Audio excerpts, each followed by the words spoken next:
Salam, saya Ibu Titi, asal saya dari Aceh, bapak saya dari Padang, mama saya dari Betawi. Selama ini belum mengenal Tuhan Yesus, berusaha untuk mencari apa yang sudah saya dengar, tapi saat ini saya sudah mendapatkannya. Saya sudah jadi mengenal Tuhan Yesus lebih dekat lagi. Begitu banyak pengalaman yang saya alami, pahit, getirnya semua sudah saya rasakan. Dari awal saya belum mengenal Kristus sampai saya sudah mengenal Tuhan.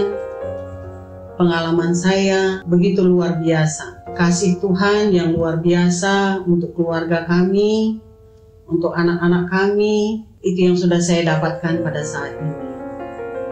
Awalnya saya mencari Tuhan, tidak ada yang mendorong saya, tidak ada yang mensupport saya.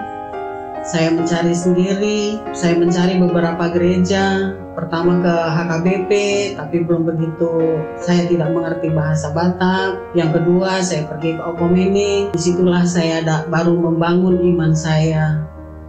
Karena ada saudara-saudara kita yang seiman, yang selalu mendukung saya, mensupport saya, sehingga saya berada sampai saat ini. Itu semua karena dukungan dari jemaat dari Okomene. Sesudah beberapa tahun kami di Okomene, kami pindah ke Bekasi, tapi saya tidak menemukan tempat ibadah yang cocok untuk saya. Saya berpindah ke Tiberia, saya pindah ke GBI, saya pindah ke Pentakosta. Ya, tapi akhirnya saya menemukan gereja yang luar biasa, yang saat ini saya menjadi jemaat yang setia di GBI Bumi Anggrek, yang selalu mensupport saya, yang selalu mendukung saya dalam suka maupun duka. Begitu banyak saudara-saudara seiman yang selalu datang kepada saya dan mengajak saya untuk menjadi lebih baik lagi. Saya sudah merasakan hadirat Tuhan, kebaikan Tuhan. Saya mau menjadi pengikut Tuhan Yesus yang sesungguhnya. Walaupun begitu banyak tantangan yang saya hadapi dari keluarga, saya dicemoohkan, saya dihina, saya dikucilkan, tapi saya tidak merasa gentar. Karena saya yakin dan percaya ada Tuhan yang menopang hidup saya. Walaupun saat ini ekonomi kami tertatih-tatih, hidup kami tidak menentu, saya yakin dan percaya Tuhan tidak akan meninggalkan saya. Tuhan selalu ada buat saya. Di suatu saat bapak saya itu emosi, dia lempar saya dengan asbak, tapi kuasa Tuhan Yesus melindungi saya. Asbak itu tidak mengenai saya. Itulah perlindungan Tuhan, itu luar biasa untuk saya. Saya pernah ditipu orang, tapi saya tidak kecewa. Berapa banyak uang yang saya korbankan, tapi karena saya penuh keyakinan Tuhan tolong saya, uang saya kembali dan tidak kurang sedikit pun. Begitu besarnya kuasa Tuhan Yesus itu yang membuat saya yakin dan percaya memang orang Kristen itu penuh dengan kasih. Jadi yang saya ambil itulah kasih yang datangnya dari Tuhan Yesus, yang selalu membangkitkan iman saya. Walaupun saya dalam keadaan terpuruk, saya masih yakin dan percaya kasih Tuhan selalu ada buat saya. Dalam waktu beberapa bulan saya mengikut Yesus, ada berita dari kampung yang mengatakan, kamu sudah jadi Kristen, sudah menjadi, kamu tidak akan mendapatkan warisan sedikit pun dari kami, kata keluarga saya.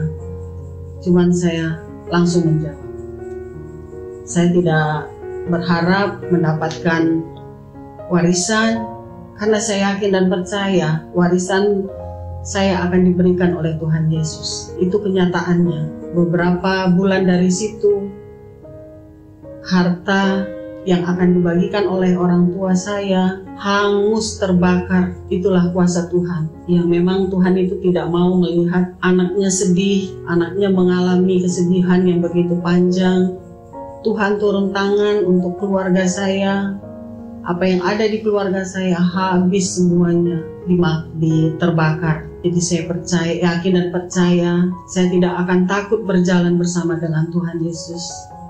Karena Tuhan Yesus begitu baik dan teramat baik untuk hidup saya. Di saat anak saya mau masuk sekolah, saya dihina, saya diejek, orang miskin kok masuk ke sini. Tapi saya tidak pernah merasa sedih dengan hinaan orang, dengan cemoohan orang. Karena cuma saya berharap pada Tuhan, saya tidak pernah berharap kepada manusia. Di saat anak saya mau tes, saya pergi antar, ada beberapa ibu-ibu berkata, anaknya cuma lulusan SPK aja, sok-sok mau masuk ke sini. Tapi saya tidak pernah sedih, tidak pernah kecewa dengan perkataan mereka. Saya tetap semangat, Tuhan tolong anak saya. Itu saingannya 200 orang. Cuman anak saya yang lain D3, anak saya sendiri yang cuman tamatan SPK. Tapi saya percaya Tuhan tidak akan pernah mengecewakan saya. Saya menunggu pengumumannya sampai keluar, dari jam 8 pagi sampai jam 4 sore baru keluar pengumumannya. Di saat keluar pengumumannya, saya tanya sama Satpam Rumah Sakit Mitra, Pak, udah keluar pengumumannya Pak? Belum Bu. Jadi mereka ini kebetulan orang dari Sumatera semua. Dia selalu menghina saya dengan bahasa mereka. Tapi saya ngerti mereka ngomong apa. Tuhan tidak akan mengecewakan saya. Tuhan pasti tolong anak saya. Walaupun pendidikannya rendah, tapi saya yakin dan percaya Tuhan pasti tolong anak saya. Begitu keluar pengumuman jam 4 sore, saya lihat pengumuman, anak saya di peringkat yang nomor 2. Itulah kuasa Tuhan yang luar biasa di dalam kehidupan keluarga kami. Di saat anak kami diterima di tempat dia bekerja, begitu banyak lagi tantangan yang saya hadapi. Hinaan dari senior-seniornya, tapi saya tetap bersyukur. Terima kasih Tuhan, Kau sudah kirimkan orang-orang yang selalu merendahkan saya. Tapi saya yakin dan percaya Tuhan akan tinggikan saya. Tuhan akan mengangkat derajat saya. Puji Tuhan, sampai saat ini anak saya masih bekerja di tempat yang dia masuk kemarin. Jadi begitu banyak tantangan yang saya hadapi, tapi selalu ada tangan Tuhan yang mengulurkan tangan buat saya dan menopang saya, sehingga saya sampai saat ini dapat mengalami sukacita yang begitu besar. Jadi kesimpulan dari kesaksian saya ini, mungkin ada saudara-saudara di luar sana yang pernah mengalami seperti saya. Jangan takut, Tuhan selalu ada bersama dengan kita. Apa yang kita alami pasti Tuhan akan tolong. Mari maju terus dalam Tuhan, yakin dan percaya pertolongan Tuhan selalu ada buat kita. Seperti ada tertulis di dalam Yosua 1 ayat 9, bukanlah telah kuperingatkan kepadamu, kuatkan dan teguhkanlah hatimu, janganlah kecut dan tawar hati, sebab Tuhan Allahmu menyertai engkau kemanapun engkau pergi. Kita harus berpegang juga kepada firman Tuhan, sebab firman Tuhan itu tidak pernah mengecewakan. Mari maju terus, jangan takut, jangan mundur. Apapun yang kita hadapi, kita percaya pertolongan Tuhan selalu ada. Sekian dan terima kasih. Inilah kesaksian saya. Tuhan Yesus memberkati.